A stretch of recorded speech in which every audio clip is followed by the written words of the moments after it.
Allah Subhanahu wa taala menjaga nabinya Muhammad sallallahu alaihi wasallam dari segala macam maksiat sebelum menjadi nabi. Jadi Nabi sallallahu alaihi wasallam itu terkenal tidak pernah ada satu pun kemaksiatan yang terjadi dalam hidup beliau. Seperti misalnya ada satu tradisi buruk orang-orang Quraisy zaman jahiliyah dulu, dan saya melihat ini masih terjadi sekarang ya. Pada saat ada acara perkawinan, mereka seringkali mendatangkan wanita-wanita, penari, penyanyi yang memamerkan auratnya, ya, melantunkan suaranya yang menjadi fitnah bagi kaum laki-laki. Dan ini terjadi di zaman jahiliyah. Bahkan penyanyi-penyanyi dan penari itu menjadi orang-orang yang sangat kaya karena dibayar mahal. Nabi SAW waktu lagi mengembala kambing, dan beliau dari kecil tidak pernah ikutin acara seperti ini. Sempat teman-temannya datang dan menceritakan, "Hai Muhammad, acara perkawinan di Mekah ini penuh dengan begini dan begitu, makanan, minuman, dan terakhir disebutkan wanita-wanita yang menari-menari dan seterusnya." Kemudian Nabi SAW mengatakan, "Saya tidak pernah tahu itu dalam kehidupan saya, tapi saya coba ingin mengetahui bagaimana keadaannya." Ini belum sebelum jadi Nabi ya. Maka Nabi SAW pun berkata pada teman-temannya, "Maukah kalian bersedia untuk menjagakan gembalaan saya ini, dan saya ingin melihat apa yang sebenarnya kalian ceritakan itu." Bukan niatnya mau lihat wanita-wanita penari saja, tapi ingin mengetahui, bukan itu target, tapi ingin melihat secara umum acara ini.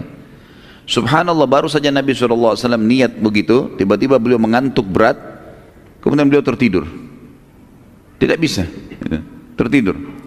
Hari kedua tertidur lagi, hari ketiga tertidur lagi. 3 hari berturut-turut Nabi SAW ingin melihat bagaimana pesta perkawinan orang-orang Mekah. Beliau selalu tertidur, dan ini disebutkan dalam sebagian buku-buku sirah, tidak semuanya. Dan ini menandakan Allah Subhanahu wa taala menjaga, dan setelah itu tidak ada satupun ya, atau tidak lagi Nabi SAW ingin mendatanginya. Beliau mengatakan di dalam dirinya sendiri, kalau memang sudah 3 kali saya tertidur, berarti menandakan ini tidak boleh saya melihatnya. Sudah Nabi SAW tidak pernah lihat. Di antara hal yang lain teman-teman sekalian, tradisi jahiliyah, Amr bin Luhai yang dulu saya pernah sebutkan, dia mendatangkan patung di Mekah, dia menerapkan beragam macam peraturan. Ada salah satu peraturan yang kita tidak bisa juga bahasakan itu unik ya, tapi buruk ya.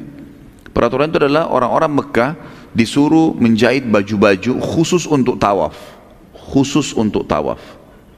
Dan nanti berkembang, siapapun yang masuk ke Mekah disuruh untuk membeli dan memakai baju hasil buatan masyarakat Mekah.